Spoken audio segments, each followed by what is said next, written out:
All right. Good evening, everyone. Welcome to the Thursday night educational series for the Minneapolis Valley of the Scottish Rite. This evening, we will be having a conversation with Scott Wolters. As we've said in previous sessions, these are not tiled, so please govern yourselves accordingly. The session is being recorded currently. Please keep yourself on mute during the presentation. And if you do need to speak for some reason, you can use your spacebar to temporarily unmute yourself so you don't forget to remute. All questions, please send to the host via the chat feature, and we will cover them during the presentation. It's kind of an interactive one, but we're using that to kind of control the flow of the process. At the end, I will post a survey link. If you would please be sure to fill that out and submit that back to us. We really do appreciate it. Upcoming schedule wise, we have the Emerald Tablet, another session of the Socrates Cafe, and we're also going to be doing conspiracy and misconceptions about Freemasonry. We had a set of degrees here last week. We finished up the 30th and 32nd degree. We are now planning for our spring reunion coming up here in May. This one will be special because we will be doing a virtual for the 4th through the 14th degrees. And then Minneapolis ourselves will be putting on the 18th, 30th, and 32nd later in May. So please keep those dates in mind and contact the office if you have any questions. And so without any further ado, our feature presentation. Worship Brother Nick Sedage, will you please go ahead and take her away? And you're probably on mute. Thank you very much, Jason. And now we're continuing with our Red Room series at the Minneapolis Valley in an electronic format via Zoom. And tonight we are very, very happy to have with us for a little interview and then question and answer with Brother Scott Wolter, 32nd degree Master of the Royal Secret. Scott Wolter is a forensic geologist. He's also quite the budding historian. He is also a television star and author. Some of his TV projects include America on Earth series, the Pirate Treasures of the Knight Templar series, and Holy Grail in America. His books include the Hooked X, the Kensington Runestone. Wow, Runestone. Let's try 4 different tries at that. Let's edit that one out and put it back together. And Akhenaten of the Founding Fathers, The Mysteries of the Hook X. And of course, that one was easy for me to say. Anyways, without further ado, besides Scott, along being with 32nd degree Scottish Rite Mason, he's a Master Mason raised at Wayzata Lodge number 205. He is a Third Knight of the Temple of York of the Commandery. He also belongs to several other orders, including the Grange. And without further ado, ladies and gentlemen, Scott Wolter. Well, thank you, Nick. I appreciate that. I just love the background you've got. Kensington Runestone, compelling new evidence. It's actually it's appropriate. It's really where the whole thing started for me 20 years ago, going to be 21 years ago this summer. So I think you knew what you were doing. I did have kind of a pretty good guess at, that one, especially when we just kind of reading through your books in the last few weeks, which I desperately needed to do in a hurry. Listening to the explosion of interest that happened when the runestone came into your laboratory the first time, and right. Seeing that passion come out and watching it turn into so much more by reading through your books and watching the series, and it was an incredible thing. So I mean, that amount of passion is definitely something that was really interesting. Normally we start off talking about the current project that you're working on, Scott, but I think that will take a good amount of time, so we're going to hold off on that till the end of the end. Right. But you were really well aware of Masonry through your research and through your studies, and what was really the first time you became interested in joining Freemasonry, and then after you were raised to the sublime degree of a Master Mason at Wayzata Lodge number 205, what were your first thoughts that you thought were different or you learned new, whether it's good or bad? Well, it's my Masonic journey has been really interesting. I didn't even know what Freemasonry was. I never even heard the word. I wasn't aware of it. I think the only exposure that I had to it was maybe Fred Flintstone and Barney Rubble going to the Buffalo Lodge meetings when I was a kid, watching the Flintstones. But seriously, the first time it ever really came into my life was the day after my father died. And it was a tragic accident, but I remember they gave me a ring. They cut his ring off that he always wore. And it was really worn. And they gave it to me and I looked at it and I saw this curved sword with a 5-pointed star in the middle and there was a diamond. And I'm like, what the hell is this? And when I got home, I said to my mother, what is this ring? She said, oh, your father was a Shriner. I said, what's a Shriner? She goes, well, he was a Freemason. I go, what's a Freemason? And, she showed me his fez hat. I remember he had a fez hat.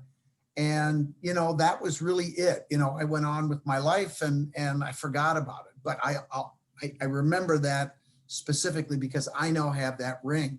It turns out it was my grandfather's ring and maybe my great-grandfather. I don't know. My dad's not here to tell me. But so really I had no exposure then until I got involved with the runestone.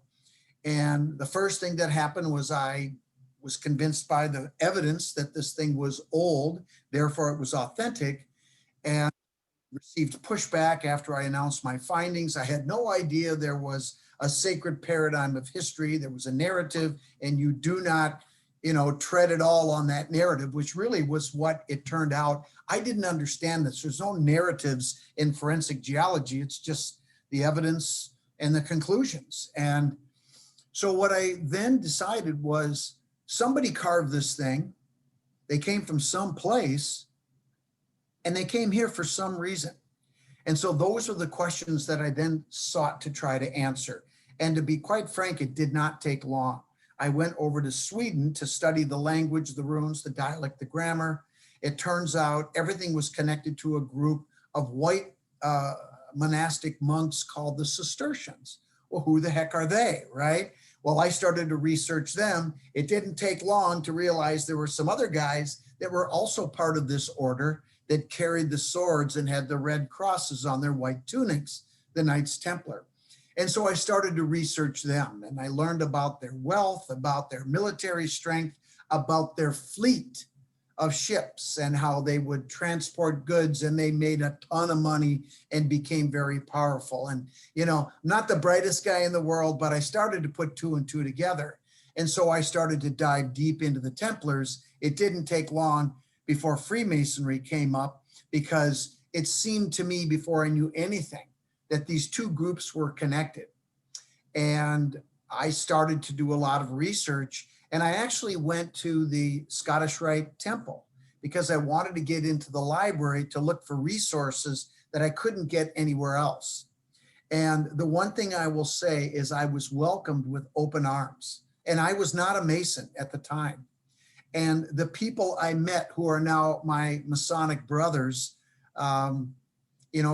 people like Peter Tomlinson was really fantastic. Now, I didn't know it at the time, but Peter's an esoteric Mason, and he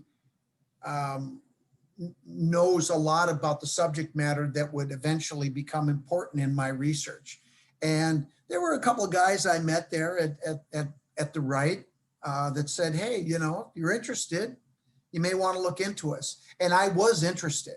But as I was doing the show America on Earth, I was concerned that I wanted to be neutral. I didn't want people to think that I had an agenda, for the brotherhood, right?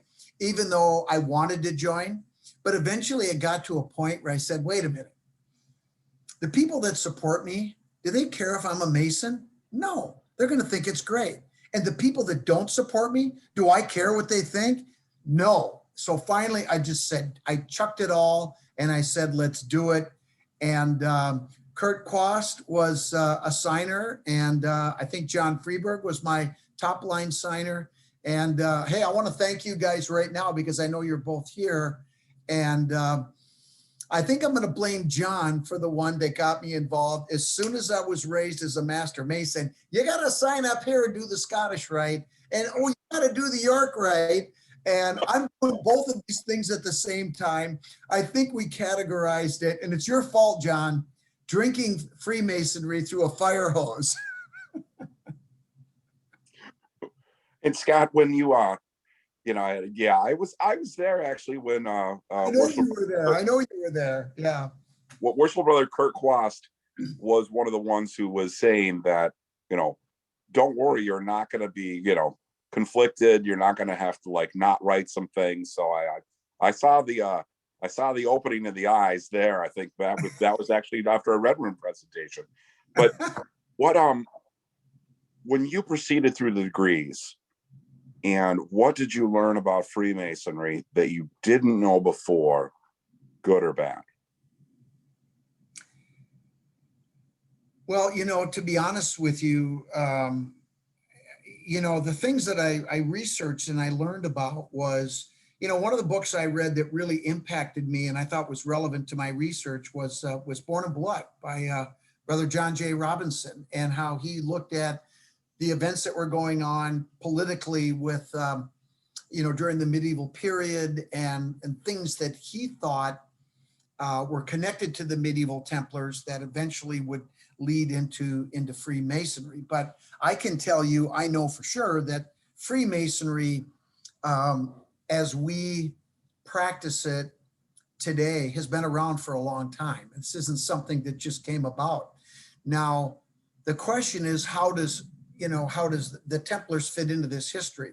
That's what I was trying to understand, because there were all these dovetails with the research I was finding out about the runestone, and then with the Templars and Freemasonry. I mean, there's just too much smoke for there not to be fire burning someplace that brings these things together. But, I learned about the charity work. I learned about, the allegorical nature of Freemasonry. I learned about the moral lessons, and everything that I read about seemed positive to me. There wasn't anything negative that I was concerned about. The conspiracy stuff, I know you've got a lecture coming up about conspiracies and, why do people think that, we run the world? And, we all know that, maybe that degree has been eliminated. I don't know, but it's weird how people that don't understand something fill in the gap instead of trying to ask questions and learn themselves. But once I finally became a Mason, all I can say is that it was better than I imagined. The brothers that are here tonight, I can't tell you how much I appreciate all of you. And the trust that I can put into you guys. It's just nothing like being out in the secular world. It's a different thing. And I didn't expect that. The support, especially, now during COVID, we've all gone through a lot. It's been a difficult time for everybody. All of us have gone through things. And even though we haven't been able to assemble, I can call anyone. I know that I have called John. I've stayed in close touch with John. And, it's one thing to say you're my brother and I support you and all that, but it's another thing to have it actually happen, and it happened. So I've been pleasantly surprised. Everything that I hoped would happen did happen. The only thing I'm disappointed in is, I don't have a vote on how the world is run, right? Maybe I'm not on that committee, but I'm being facetious, of course. But no, I was pleasantly surprised. And I continue to be pleasantly surprised on my Masonic journey. Scott, you have to understand that we did lose a little bit when we took the elixir of life and a couple other things out of the degree work, and we got into the meeting end of it. And unfortunately, we started talking about ambrosia, and then somebody started bringing a marshmallow salad to picnics. And then we got caught up on chicken clubs or turkey sandwiches. And we've been arguing about that and the price of light bulbs ever since. We you know, I've always wanted to nail you down on one thing, All which right, is let me have it. when we talk about the Kensington runestone and we talk about, you know, other runestones that are out there, the Spirit Pond runestones or some other thing that, you know, is tied to it. I want to ask you, what is the most controversial thing that's been around for evidence for the, you know, for the Kensington runestone that you find without any doubt, with scientific, you know, certainty that it is true? What is the one thing that is constantly debated that shouldn't be debated? You know what, Nick, that's a hard question to answer because there's a bunch of things that absolutely prove that the runestone is authentic. But I think really the honest answer is it's the collective of evidence, from the geological work to the language, to the runes, to the dialect, the grammar, to the history, to the double dating. But you know, I think the one piece of information on the runestone that was missing for sure, that I guess I'm, as far as I know, I'm the first person to bring forward, and would never have happened had I not become a Mason, is what I call the cryptic code embedded within the inscription. And you know, we all know that in Freemasonry we have allegorical information, we have symbolism, we have code, we have numbers, we have there's all kinds of things that we learn about in Freemasonry that help us to understand that the message that we might see given to us in a degree can have multiple meanings, right? And multiple levels.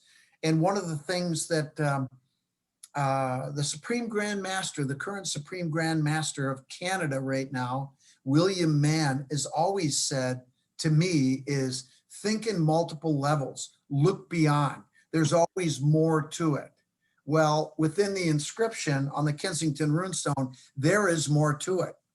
And I think there's a few brothers here that might have been there. I know John was, and I think Kurt was too, when I took the Select Master degree in the Cryptic Council of the York Rite. And all of a sudden, the numbers on the Kensington runestone started to show up in this degree in sequence. And events that happened within that degree are talked about on the runestone. And basically the discovery is that the carver of that inscription understood this particular degree. He understood the legend of Enoch, right? He understood the numbers, the sacred numbers.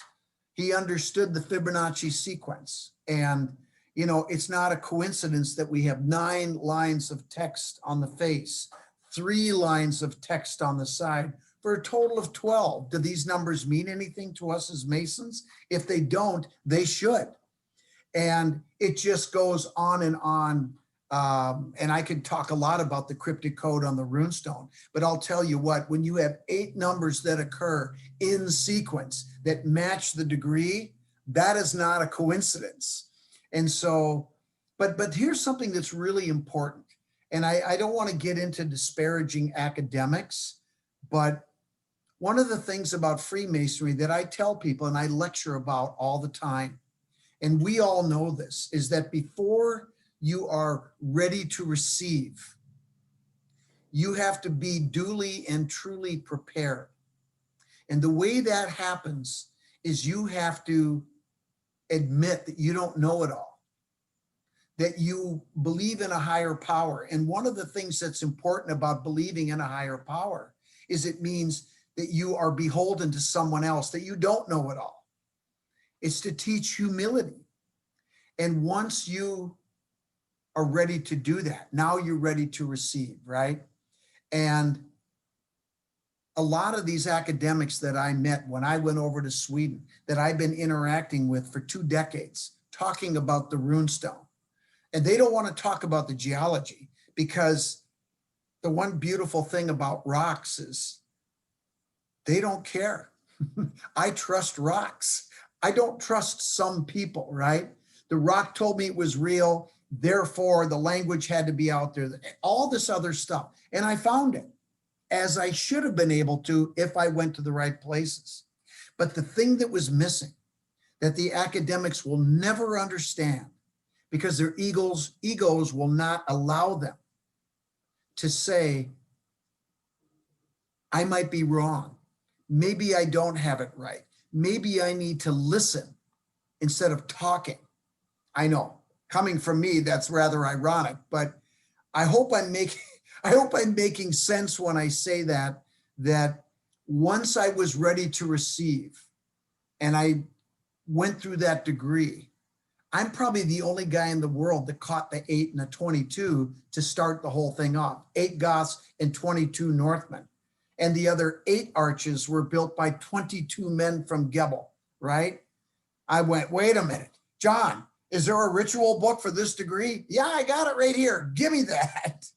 And it just went on from there. But the point is that I was ready to receive. And when it was put out there, I saw it. And without Freemasonry, I never would have seen it. Phenomenal. So you're saying agate don't give a damn? I think I am saying that. Well, you were talking about cryptic code, and it brings me really to my next question. You know, in chapter 8 of Cryptic Code of Templars in America, Yeah. there's a really small blurb at the bottom of page 125 about America unearthed. It was really you talking to your agent and saying that you were being after the season 3, you were being too smart for the target demographic.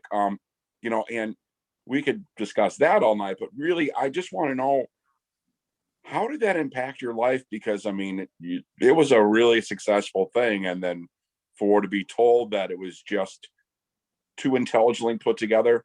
How did you feel as a person, a man in your career, when you got that news? Well, well, first of all, you know, I'm in my regular job, you know, running a materials forensic laboratory. I never left my job. I took a step back from the day-to-day, you know, things, but I was still writing proposals, talking to clients, writing reports. You know, I love my job. But I also saw an opportunity with America Unearthed. I mean, we did Holy Grail in America, which was a compilation of all the research I had done on the runestone at that point. And I'm not saying this to brag, I'm just saying it as a fact. But when that 2-hour documentary came out, and it might still be to this day, it was the most successful documentary that ever aired on History Channel. And that's what led to the show eventually. And so when we did the show, you know, the first season, we had no idea if we'd get renewed. And after the 4th episode, the network called and said, we want 2 more seasons. So, you know, that was 39 episodes, and we were sailing along. #1 show on H2, everything was great. And then they sold the channel, and we were put on hold, right? So my agent, I remember he says, I don't know what network doesn't renew its #1 show. You're going to go over to Big History. And he said, but in the meantime, they want you to do this other show, Pirate Treasure, the Knights Templar. So I did that. And that took about 6 months. And then before that show even aired, my agent called me and he said, I don't know how to tell you this, but you're not being renewed on Big History. I said, why not? And he said, the reason is they think your show's too smart for History Channel. And, you know, at first I was stunned and I'm like, really? But then at the time I looked at the lineup and, you know, Duck Dynasty and Ice Road Truckers and, I mean, Pawn Stars. And I mean, those are fine shows. I'm not criticizing those guys. And if people want to watch it, more power to you. But America on Earth, the way we would investigate, I mean, it wasn't a good fit for them. And let's face it, cable television is a business, and they want eyeballs watching the screens. And I got to say, there are some shows I watch, not just on History, but on other channels, that to me are just mind-numbingly stupid. I can't even watch it for a minute, let alone, whole episode. But to each his own. And I just accepted it. And we were off for 3 years. I did some other stuff, but then the show came back on a different network because the showrunners saw the value of it. They saw that we were doing something that I want to believe was meaningful, but there's also the business aspect. And if, not enough people are watching, you're not gonna air. So I'm frustrated on one hand, but I'm very proud of the work that we did. And I think we're going to be doing some more work very soon. And I think it'll be the best yet. We just have to figure out a way to make sure that that we bring in as many people as possible. That's a diplomatic way of saying we're not going to dumb it down to the point that I can't live with myself. I can guarantee you that. Well, I was disappointed to hear that because I had the idea of maybe Janet taking a little break from your life, as amazing and wonderful and brilliant as she is, and then maybe marrying Snooki from Jersey Shore, and then doing one episode on Oakland Island where you find something that is aliens. I mean, Scott, you could sell some tickets. Well, Snooki, what is Snooki doing these days? I think she's married, isn't she? So what kind of I don't even know who you're talking about. So what kind of directions is your research taking now? What's exciting you, and what are you working on right now? Okay. Well, as John knows, we've actually been working behind the scenes on 2 different sets of documents that we've been vetting for, in one case, almost 15 years, and in another case, almost 5 years. And the first one is a document called the Cremona document. And it was something that a friend of mine's best friend bought in Rome in 1971. This document was going to be going into the Vatican. A family was going to donate it, but they ended up selling it to this guy. And it's basically a story about 6 nights, not 9, that went under the south wall of the temple in Jerusalem. And they, some people will say they discovered something. I don't believe that at all. I think they knew exactly what they were looking for. And in this tomb underground, under the south wall, there were 4 ossuaries or bone boxes. And I'm going to talk about this because I published it. It's in my book, The Cryptic Code.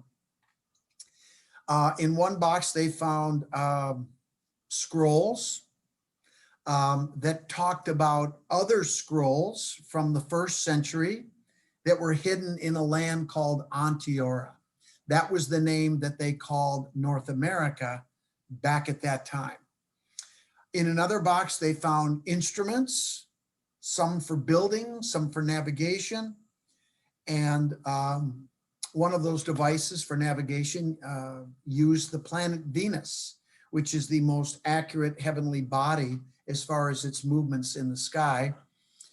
In another box, they found gold.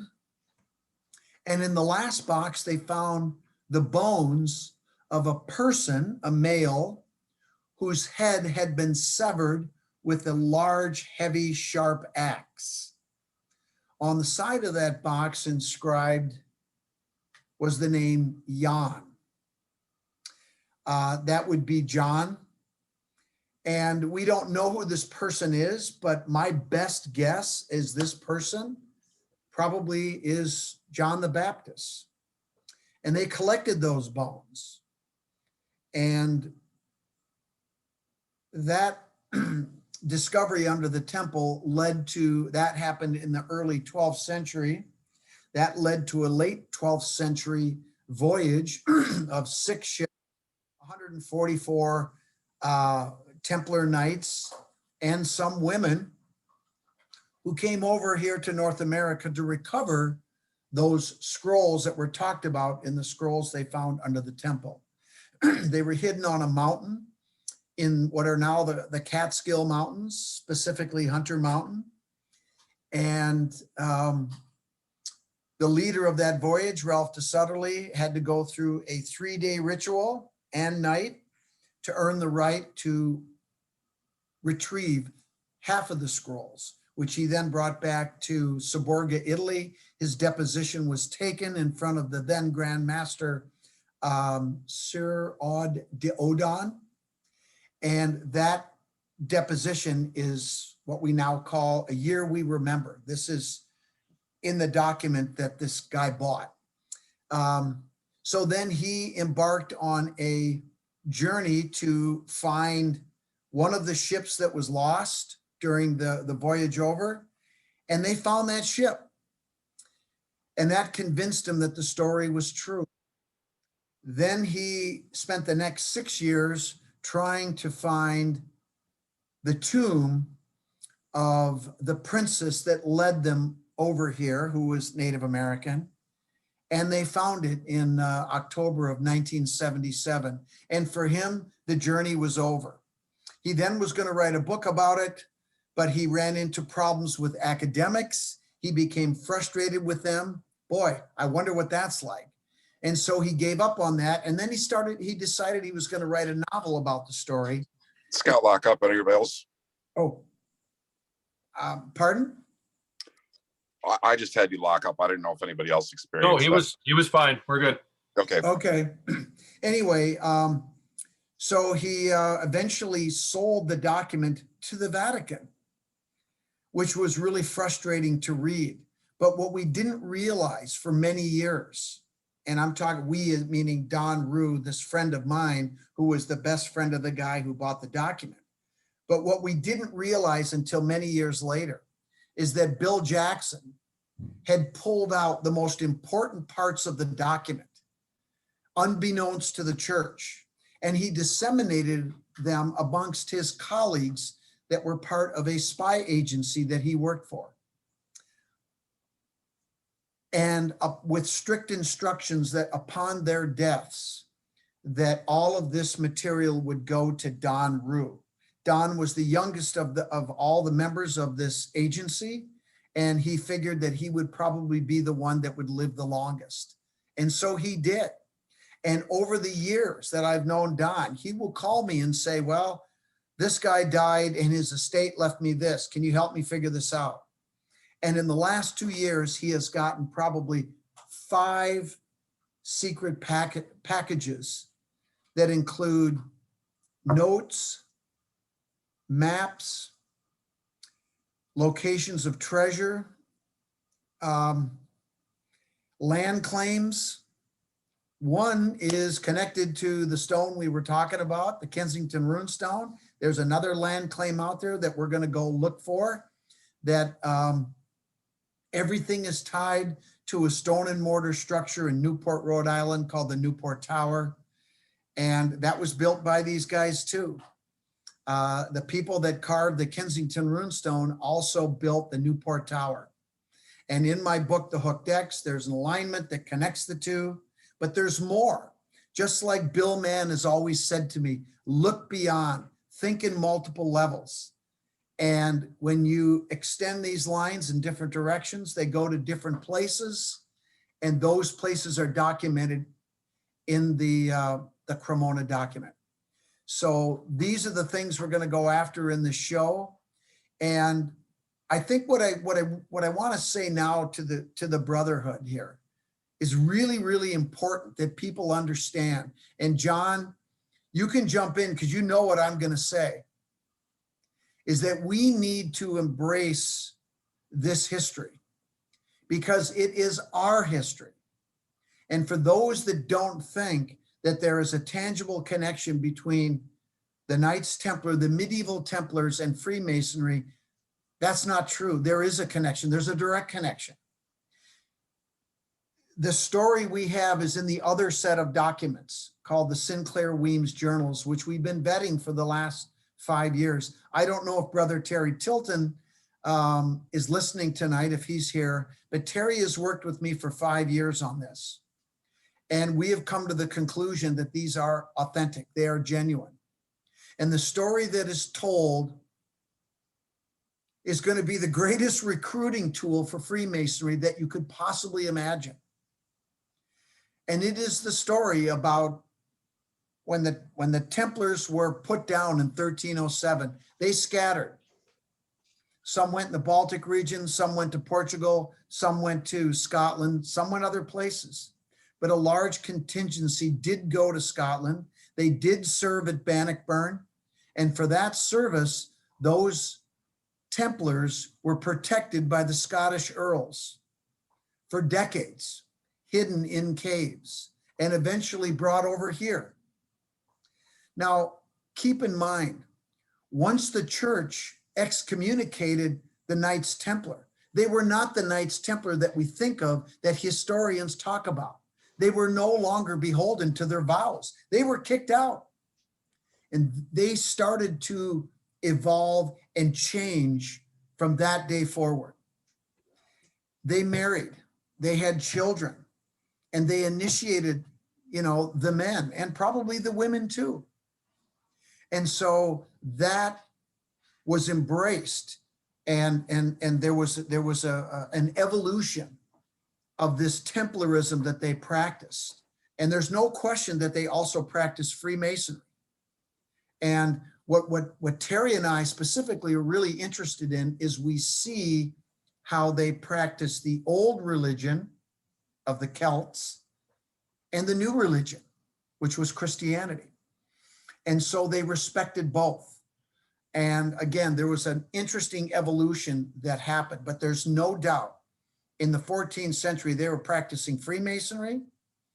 And we think it has a lot to do with probably what is connected to the York Rite and the Scottish Rite, certainly the Blue Lodge. But here's the other thing that's really important that we need to remember is when they started bringing those knights over and their descendants, they had a very unique ideology that is the history of our ideology in Freemasonry that we have forgotten. This is vitally important because when I go into lodge, when I go and participate or watch degrees, I see it all through them.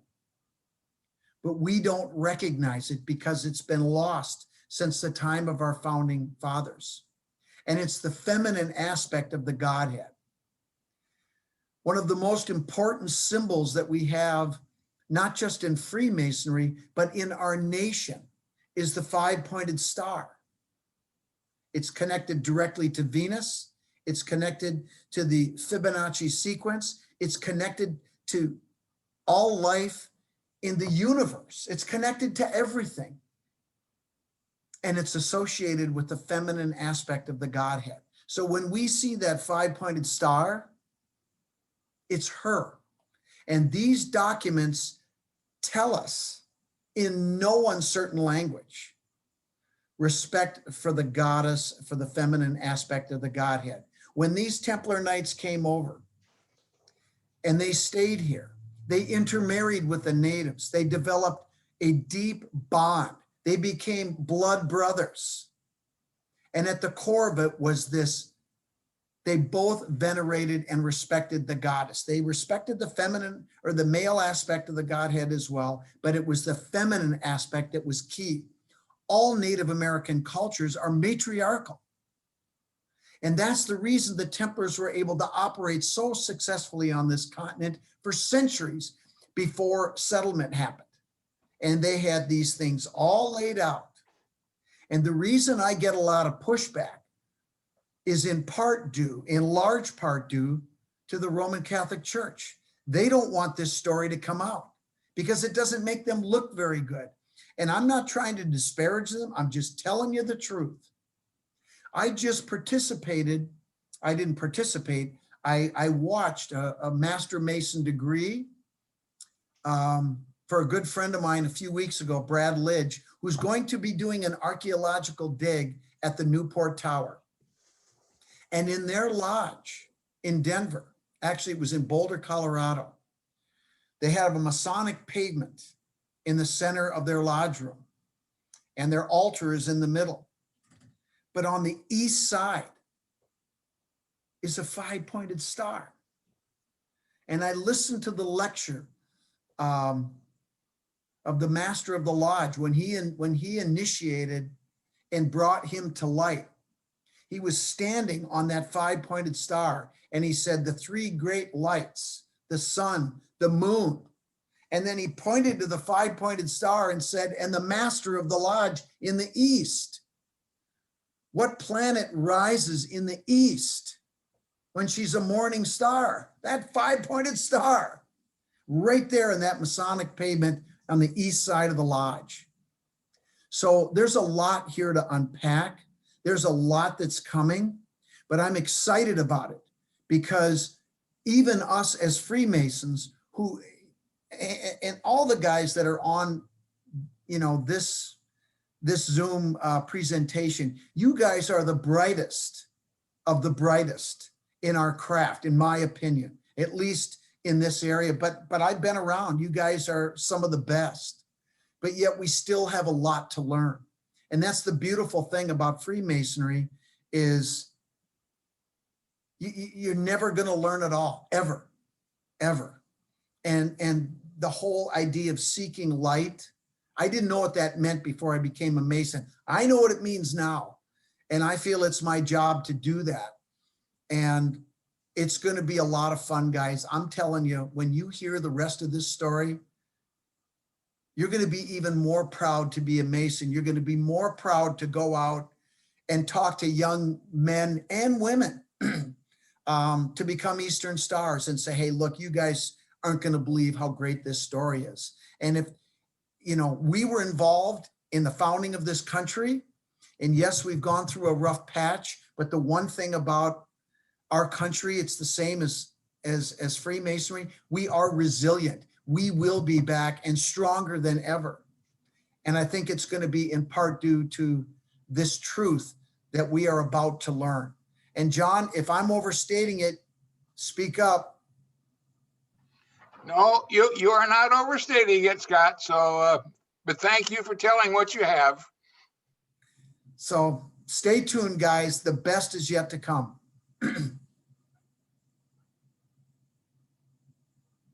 How am I doing, Nick? Scott, you're doing very well.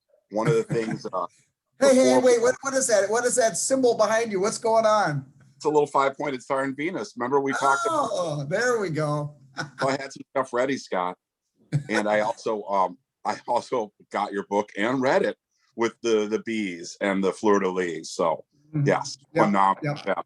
So absolutely, Scott. The question I had for you was, has any progression happened with your podcast project or whatever it was going to be with Worshipful Brother Hogan? And well, as a matter of fact, I talked to Tim Hogan for a long time yesterday or day before yesterday. And Tim and I are working on a few things right now. And we have another project that we're working on. It's called Templar Gold. And we haven't launched it yet, but we have been loading content onto it for quite a while. And I want to wait until we know what's going to happen if this possible television program happens. They will marry very well. Remember, I talked about how television, you have to keep things kind of at a lower level, right? You have to appeal to Jersey Shore, a larger audience. Let's put it that way.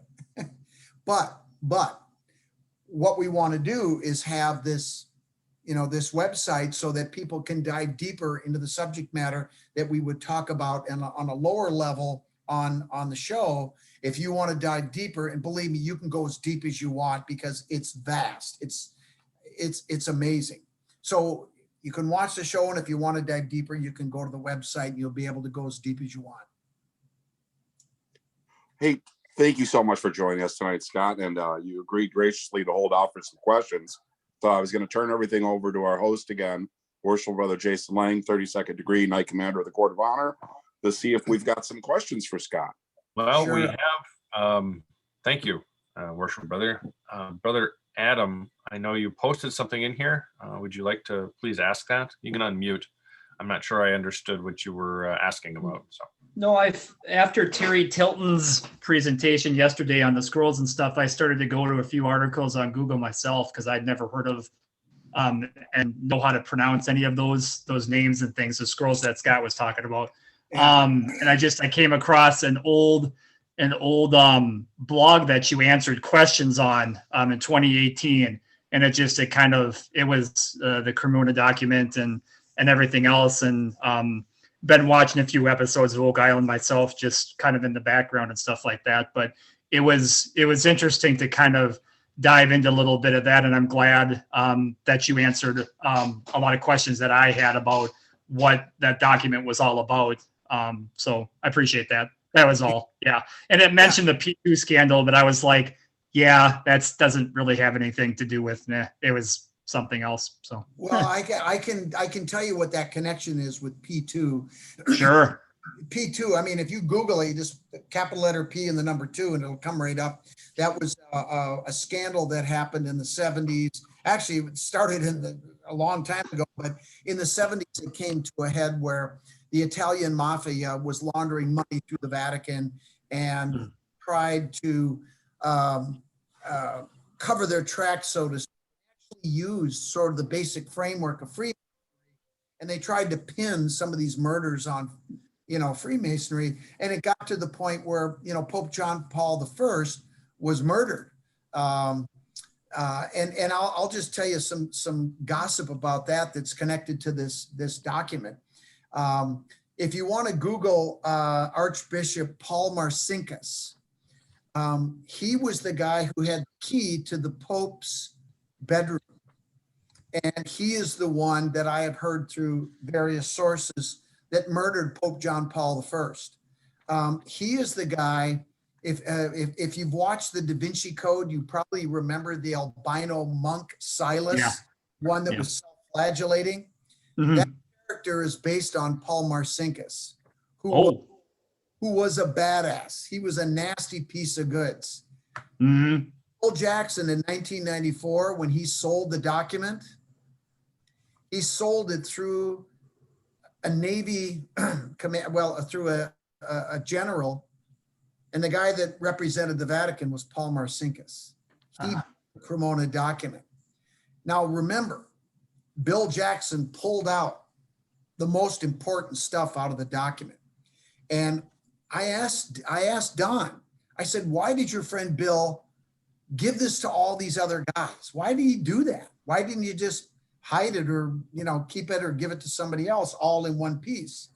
And we don't know for sure, but his speculation was, he said, knowing Bill, if the Vatican ever came back and said, "Hey, dude, there's some stuff missing here," he think that Bill could have said, "Well, I know what you're talking about. I don't have it, but I know where we can get it. That'll cost $10,000, right?" Yeah. So we don't know for sure, but Don's a pretty sharp guy and they were best friends. So I think we're pretty close to that being the reason. But that's a little bit of the background behind, the P2 scandal that really did go on, and the Vatican's connection to the Cremona document. Okay. I appreciate that. Yeah. Yeah, for sure, Adam. A little insider information never hurts. So. That's right. I can trust you guys. Brother Tim, I saw you had your hand up for a little bit. If you want to unmute and ask your question, please go ahead.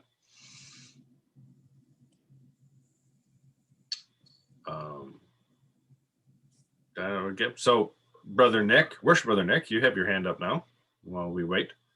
I do. When I was just with the investigation into the Spirit Pond runestones, and I know that you did a lot of documentation on the late scratchings on them. When you run into something like that, as a forensic geologist especially, does that really take a lot of weight away from the whole thing? I mean, it definitely seemed to haunt Walter Elliott until his last days, where he took his own life in '94. So, but tell me about what the public response is compared to a forensic geologist response to the extra scratchings. Right. Well, I've looked at a lot of artifacts, and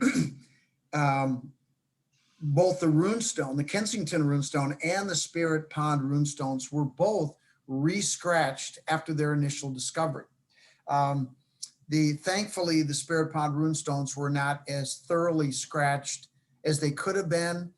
I think people simply were curious and just tested it to see what it looked like. Now, for me, those things actually serve as a control, right? Because that's a modern scratch. In the case of Olaf Ullman, the guy that found the Kensington runestone, he had discovered it. He had sent it off to the University of Minnesota. A guy Professor Olis Breda looked at it initially, and as it turns out, he didn't have a clue in trying to figure out what it said, based on what we now know. And he dismissed it and this attitude was one that always bothers me. It's like, well, if I don't know what it is, then there must be something wrong with it. No, you just don't know. So just admit it, But anyway, then the stone went back to Olaf Ullman that first winter, and he wrote and said there was still mud in the grooves. So I took a nail and I scratched out the entire inscription. That caused a lot of confusion later on when other experts would look at it and they said, well, this thing looks like it was scratched yesterday. Well, that was interesting. But when I got it under the microscope, I could see that at the bottom of the grooves was fresh and scratched, but the walls of the grooves were weathered. And then when I read that, I went, okay, I get it now. But that begs the question, if Olaf Ullman is the guy who everybody accused of carving the runestone, and that he buried it in the ground and left it there for a few years to make it look weathered and then discovered it, right? That's the theory that some people had. If that's true, why would he take a nail and scratch out the very evidence he presumably waited years to create? Now, that's not evidence that you can use. That's a human thing. But the fact is, I can look at it as a forensic geologist and see what really happened. But it also explains why some people misinterpreted what they thought they saw. They saw fresh and assumed everything was fresh. But you got to look carefully. You need to understand that there's more to the story. And that's just human nature. Those things happen. Worship Brother Nick, your hand is up again. I was hoping somebody else beat me to it. Darn it. Well, one thing that we haven't talked about, which is a huge part of your life, Scott, is this absolutely brilliant person in your life that I tried to replace with Snooki from Jersey Shore, your wife, Janet Wolter. And she's an incredible person that I've got to talk to about research, and just absolutely bright and amazing. And how do you think that your career's changed with her as a part of your life? Well, you know what? The simplest way I can answer that question is, everything you said. She's smarter than me, that's for damn sure. But having that feminine perspective, and everybody in here that's married or has a girlfriend knows what I'm talking about, or a significant other that brings, a different perspective. And there have been discoveries that Janet has made that I should have seen, right? They were right in front of me. She saw it, I didn't. And that's also happened with other people that I've worked with. And I think this is important to understand the importance of collaboration. And, sometimes, it happens a lot. People focus on me and they say, oh, you did all this. And wow, no, I didn't do it all. I had people in my laboratory that I consulted with and said, hey, I see this. I think this is going on. What do you think? And they'll see things that I miss. Janet's there every day. She sees things that I miss all the time. And John Freeberg, and Jerry Lutkin, and Darwin Ullman, the grandson of the guy who found the the runestone. We have regular lunches and we get together and I'll present the new stuff on them and they'll tell me if I'm full of crap or if it makes sense. And it's really important to have that feedback, both from the male perspective and the female. It's really, really important because I'm not going to catch it all. I haven't caught it all. I've missed plenty, but thankfully I've had, people that help me. Thank you. Brother Gene, you have your hand up electronically. If you want to please go ahead. Sure. Hi, Scott. You talked about the 5-pointed star being a symbol for the Godhead, for the feminine Godhead, and being a symbol, used here in America quite prevalently. My question to you is regarding what about other countries who have used, let's say, a 5-pointed star? And I asked that because coming from former Soviet Union, I saw the star everywhere. Or here's another example that really bugged me for a long time, and I haven't found a good answer yet. For example, the flag of Knights Templar, or one of the symbols of Knights Templar, is a big red cross. And then within each one of the quadrants is another little, red cross, right? And that's exactly the same symbol. That's the flag of Georgia. So how do you respond to other countries, using these symbols? Do you think they have meaning, or did they just kind of picked one because they thought it looked good, or do you think there was something else there? I don't think any of this is a coincidence, brother. I know it's not a coincidence. I mean, look, it doesn't matter where you are on the planet, right? When you look up into the sky, we all see the same stars, the same constellations, the same planets. And, look,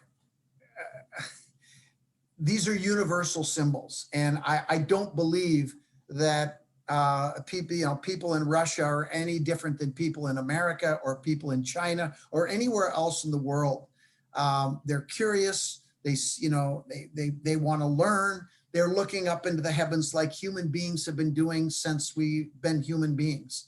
And we see the same things.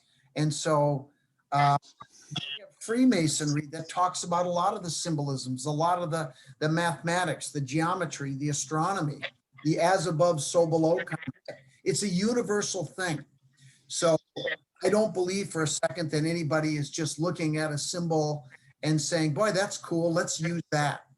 Whoever helped develop that, in whatever country you're talking about, there were enlightened people, there were educated people, they understood what these symbols meant, and they used them because it was important to them. And let's face it, the 5-pointed star, Venus, everywhere. She's a morning star, she's an evening star, and everybody knows it. It's universal through time immemorial. I hope that answered your question. Thank you, Brother Scott. We have the next question from Jamie Price. If you want to, please go ahead and unmute and ask your question, please. I would prefer you just do it yourself than me trying to read it for you. So. Well, sure. Thanks, Scott. Thanks for this. I'm not a member of the lodge. Lou Price is my uncle, and he knows that I absolutely loved your show when it was on. Thank you. American Unearthed, and I don't really get that fix anymore. Your book was great. So I watch Oak Island, and my family's really frustrated with me because they think it's a waste of time. It's just moves so slow, and they don't get into the scientific stuff. It's exactly what you're explaining a couple of minutes ago. It's kind of dumbed down. And so I'm hanging in there, but I hope you have some good news for me that they're going to find something eventually or figure out that there was something there and it went somewhere else. And maybe the Templars were involved. Any good news for us? Unfortunately, I don't have good news for you. I will say this. I've been to Oak Island a couple times before the show aired, and I went there with the Sinclairs, and I can tell you in the documents that we have, the reason I know there's nothing on Oak Island is because I know where they did put the treasures.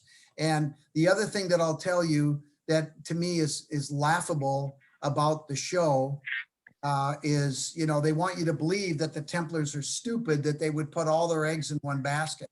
And that's just nonsense. They would never do that. Who would, right? They spread it out in multiple places. And a lot of that treasure was later recovered and was used to fund the revolution.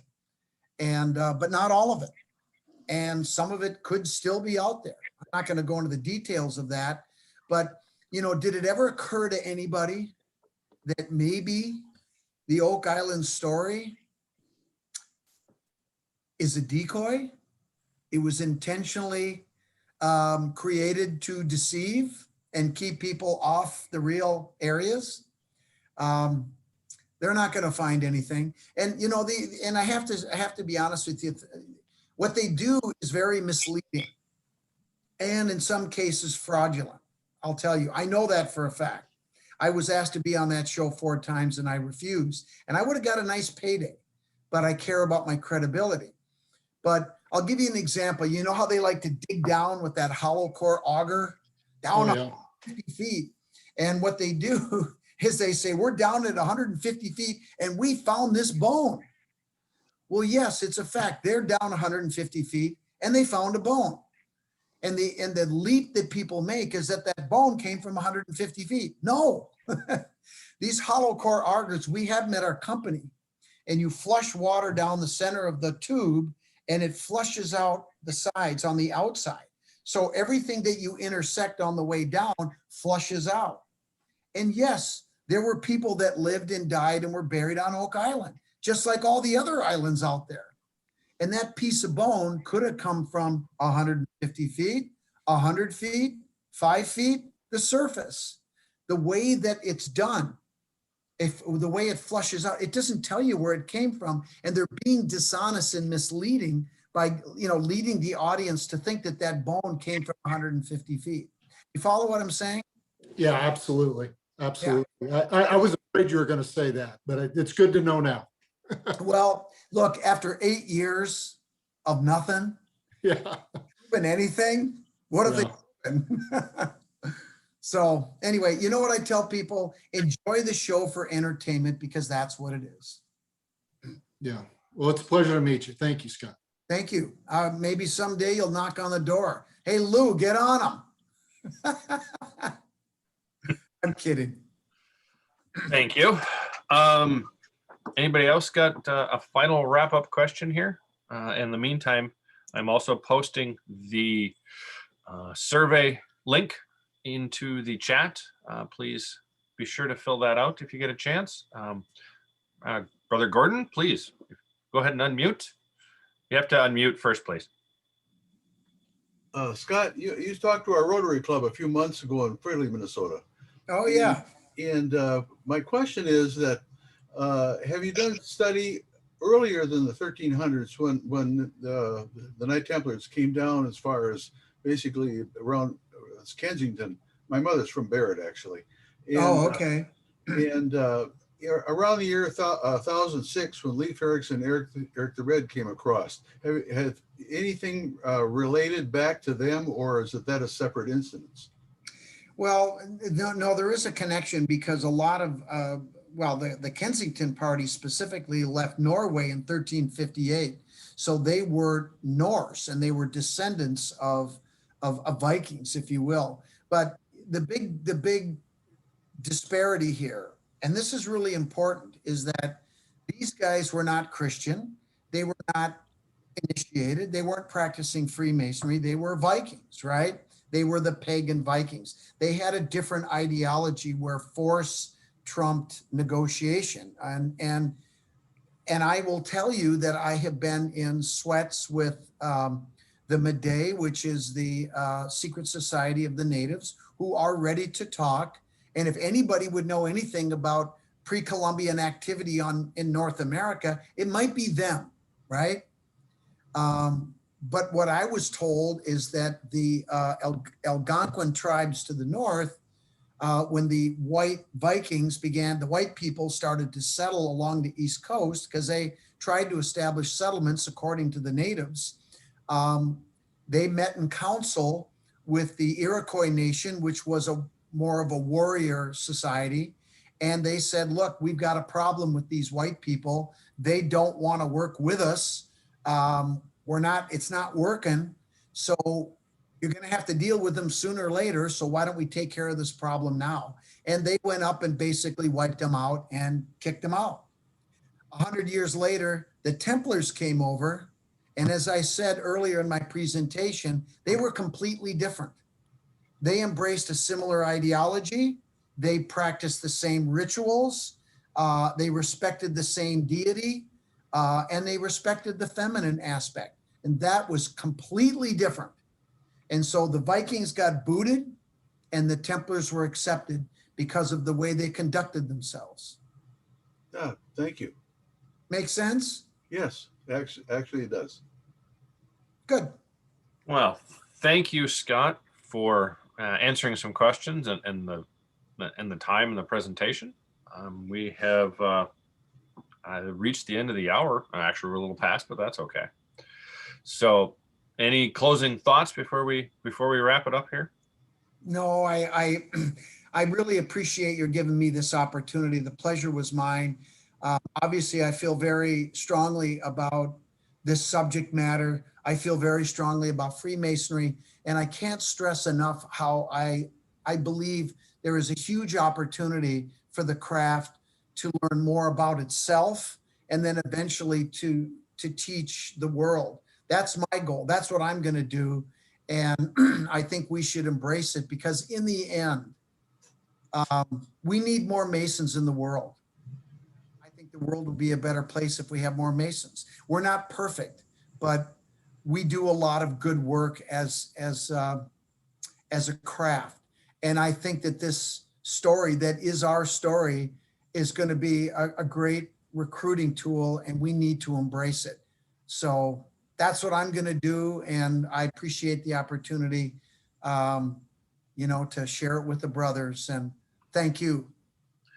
Thank you, Scott. Well, that is a wrap for this evening. So thank you, everyone. Okay, guys, thanks.